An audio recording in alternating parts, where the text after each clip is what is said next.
Abrimos un nuevo segmento informativo en la pantalla de Canal en este día martes y obviamente el tema más importante sigue teniendo que ver con el análisis, lo que dejó el discurso de ayer del presidente de la Nación por cadena nacional. La utilización de la cadena como método de hacer conocer a la población determinado pensamiento o forma de ver los resultados económicos de este momento, en este caso por parte del presidente de la Nación. Un discurso grabado por la tarde, en coincidencia con los 4 meses de gestión del presidente Javier Milei, en el que intentó de algún modo llevar a la población, probablemente por haber visto también trabajos que mostraban que había un pequeño crecimiento de la imagen negativa del presidente por sobre la positiva, y esto por primera vez, de acuerdo a lo reflejado por las mismas consultoras. Probablemente por eso una especie de incentivo a la gente respecto a al esfuerzo que se está haciendo en pos de este ajuste, y anuncio que tiene que ver con la reducción del déficit, del superávit fiscal de un 0,2% por primera vez del año 2008 a la fecha. Así lo dijo el presidente de la Nación. Vamos a hablar con Hernán Lecher, economista, director del Centro de Economía Política Argentina, para conocer su postura y su análisis al respecto de lo dicho ayer por el presidente. Hola Hernán, soy Nuria, ¿cómo estás? ¿Qué tal, Nuria? ¿Cómo estás? Buenos días. Buen día. Bueno, ¿cómo lo viste ayer al presidente? Una imagen en principio, digo, fuerte, el presidente escoltado por detrás. Por el ministro de Economía no sorprendía tanto, por el secretario de Finanzas tampoco, por el presidente del Banco Central fue llamativo al menos la presencia allí, ¿no? Se supone que el presidente quiso resaltar la figura o cómo está haciendo las cosas el central, pero recordemos que unos meses atrás quería terminar con la autoridad monetaria. Sí, además porque de mínima diría que la mirada, si se quiere, más liberal, libertaria, no solo pretende terminar con el Banco Central, sino, si querés, en su versión soft, considera que el Banco Central es absolutamente independiente de la política Bueno, sí, de hecho tiene digamos, del autonomía, se Estado, supone, ¿no? Más allá de que del deba gobierno. ir en acuerdo con el Ministerio de Economía, es autónomo. Bueno, por eso llamaba un poco la atención ayer, porque vos decías, bueno, esto se logró con la política de unos y otros, y es raro, ¿no? Alineado ahí con el presidente desde esa óptica. Pero más allá de la cuestión de imagen, a mí lo que me parece es ayer el presidente reivindicó el superávit financiero que logró en el primer trimestre. Sí. ¿Es un logro efectivamente haber logrado superávit? Uno siempre que la economía tenga un déficit manejable o naturalmente superávit, dependiendo del momento. Yo en esto no soy un enamorado per se, porque no sucede en ninguna parte del mundo que, por ejemplo, uno tenga superávit ad eternum, ¿no? Ahora, más allá de la cuestión teórica, me parece que la discusión profunda es cómo se financió o sobre quiénes recayó el costo de haber encaminado en este primer trimestre, porque desde abril en adelante ya no va a pasar, pero en este primer trimestre la reducción del déficit. Y Ujú. ahí hay que decir que el 35% digamos, de ese superávit lo explicó el recorte, el ajuste, la licuadora, la motosierra, llamalo como quieras, a los jubilados. Un 20% lo explica la cuasi eliminación de la obra pública, un 12-13% explica la eliminación o el recorte de los subsidios, es decir, la contracara es que te aumentaron las tarifas. Ujú. Ayer aumentó, ahora de mayo aumenta el colectivo, el tren de nuevo, por ejemplo. Y en cuarto lugar, un 12% aproximadamente, que tiene que ver con la caída de los salarios del sector público. Sí. Entonces, vos decís, es muy virtuoso haber logrado el superávit, y la verdad que lo lograste a costa de esos sectores. Me parece muy poco creativo haber logrado encaminar, si se quiere, al menos en este primer trimestre, la cuestión del déficit cargándote las jubilaciones de los jubilados. Me Bueno, parece el que presidente había otros. Sí habló de la motosierra o de este recorte y dijo en dónde se efectuó un recorte tal vez más pronunciado, habló de la obra pública, habló de los recursos y los gastos administrativos del Estado y demás. Negó la licuadora, la licuación el déficit, la licuación de salarios. Bueno, ahí se metió en una discusión que en realidad para mi forma de ver, le está respondiendo al Fondo Monetario. Es una discusión dentro del mundo de la economía. ¿Qué está diciendo? Miren, cuando habla de motosierra, habla de un gasto que se puede sostener en el tiempo, ese recorte. A eso hacía referencia. Sí. Y licuadora es un gasto que se licúa temporariamente, pierde poder adquisitivo temporariamente por el efecto de la inflación, pero que tiende en el tiempo a recuperarse. Bueno, lo que dijo Milei es no, mira, lo que yo recorté vino a quedarse, con lo cual es motosierra. Esa era un poco la explicación. Ahora, yo quiero retomar una cosa que me pareció muy importante, o me parece muy importante. ¿Por qué uno dice, le recortaron a los jubilados, eliminaron la obra pública, recortaron subsidios y demás? ¿Era el único camino? Milei dice, era el único camino, casi no, retomando a Margaret Thatcher en aquella campaña que hizo hace muchos años, de no hay alternativa. Bueno, sí había alternativas, sí hay alternativas. En la Argentina, por ejemplo, Mercado Libre, el año pasado, solo el año pasado, recibió en exhibición de impuestos 100 millones de dólares de beneficio. Me parece que hubiese sido mucho más razonable recortar eso y no recortarle a los jubilados. El impuesto, si yo tengo un campo en el exterior, no pago impuesto a los bienes personales. Y me parece más razonable grabar eso, incluso no grabarle a aquel que tiene 2 departamentos en la Argentina. Pero de todas formas, digamos, el gobierno hoy plantea, por ejemplo, la reducción del impuesto a los bienes personales, lo cual va a contramano de la reducción del déficit. Para los ricos sí, no hay problema, pero a los jubilados les recortamos o recortamos el salario de los empleados públicos.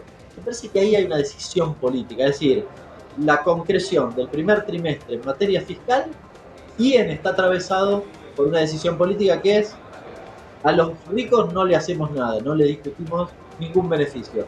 Y a los asalariados, si querés en cualquiera de sus formas, bueno, si pierden, era inevitable.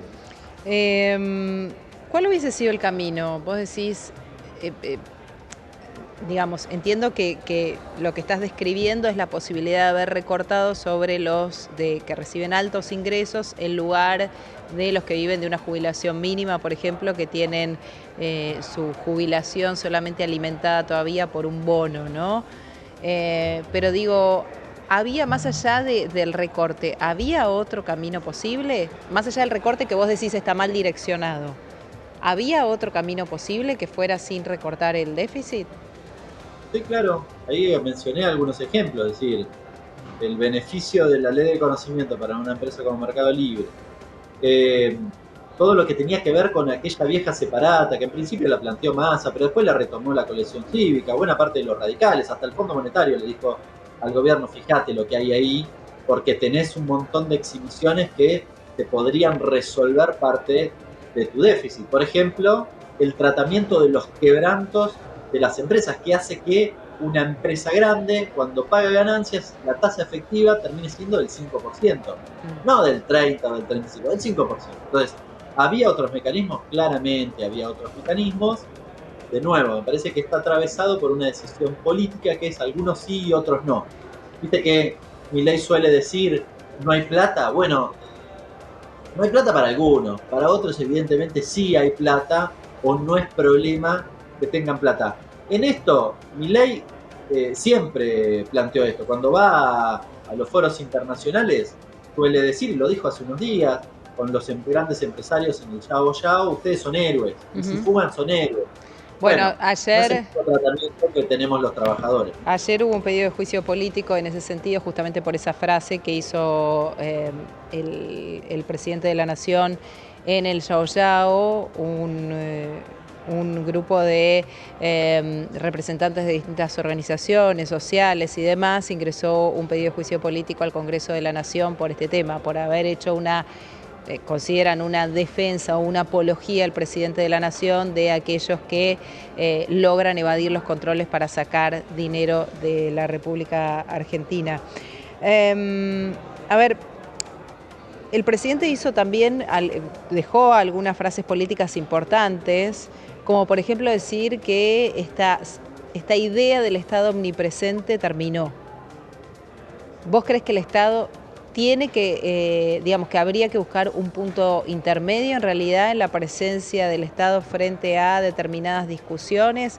Porque Milei lo plantea como, bueno, el Estado se borra de lo que son las discusiones salariales, de lo que son las discusiones por las importaciones.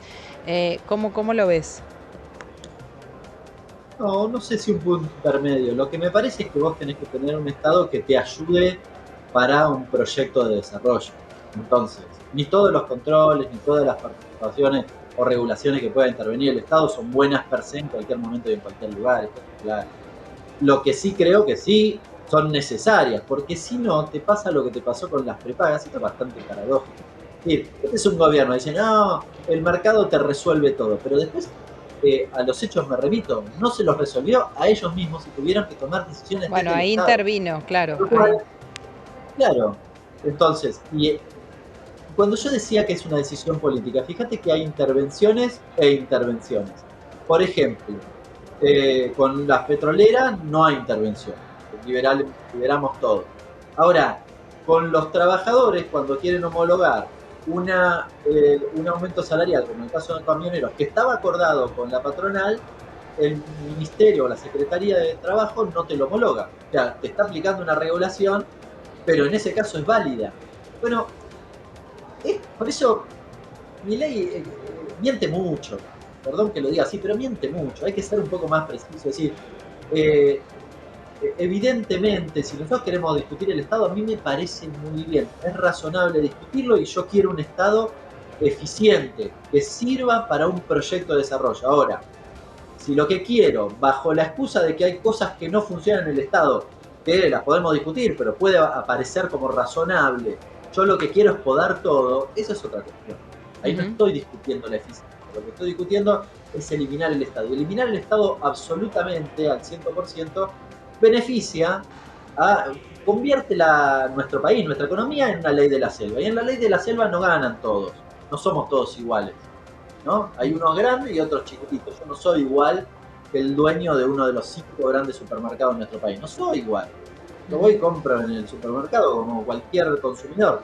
No puedo pararme de manos y decir, no te compro y con eso discutir el precio. No pasa. Con lo cual el Estado lo que viene es a intentar arbitrar esa relación que es desigual entre los actores. Sencillamente eso. Por eso digo, hay momentos en que está bien y hay momentos en que no. Si funciona sin el Estado, fantástico, pero es evidente que no funciona sin el Estado, al menos en este momento, en esta Argentina. ¿Por qué crees, Hernán, que entonces los mercados ayer reaccionaron con la expectativa que reaccionaron, subieron las acciones argentinas en todas las bolsas? Ayer el mercado voló frente a esa expectativa de lo que iba a decir Milei y la reducción del déficit o el superávit que señaló el presidente en el primer trimestre. Porque, a ver, cuando hablamos de los mercados, al menos en este aspecto, hablamos del mercado financiero. El mercado financiero, ¿por qué está contento? Bueno, imagínate que vos comprás un bono, no sabés si te lo van a pagar o no te lo van a pagar. Su valor está asociado a eso, es decir, a tu expectativa de que lo vas a cobrar o que no lo vas a cobrar. En la Argentina están, no sé, en el 40% de su valor. Ahora, si vos ves que el gobierno le está recortando, y no importa quién, le está recortando a los jubilados, para pagarte los intereses a vos, bueno, fantástico, digamos. A mí si yo, digamos, soy un inversor financiero que estoy colocado en bonos, estoy viendo que es un gobierno que no le importa nada para pagarme a mí. Claro. Es obvio que van a subir los bonos, es razonable que suban los bonos en ese contexto. Ahora, ¿eso es bueno para los argentinos? Y medio que no por las razones del ajuste. Esto no significa o va en paralelo a que en la dinámica habitual de un mercado, yo siempre quiero que el negocio, que el mercado financiero funcione, pero funcione para financiar la dinámica del desarrollo de un país. Ahora estamos hablando de otra cosa. Esta discusión, lo que vimos ayer de los mercados, no es que a la Argentina le va a ir bien en su economía. Están viendo que van a cobrar, son dos cosas distintas. Hago la aclaración porque no soy antimercado financiero. Me parece fantástico y soy un promotor de que porque es una buena herramienta para la economía real. Pero lo que estamos discutiendo y lo que se vio ayer es otra cosa distinta. Hernán Lecher, gracias por este contacto. Abrazo grande. Que tengas un buen día. Hacemos una pausa.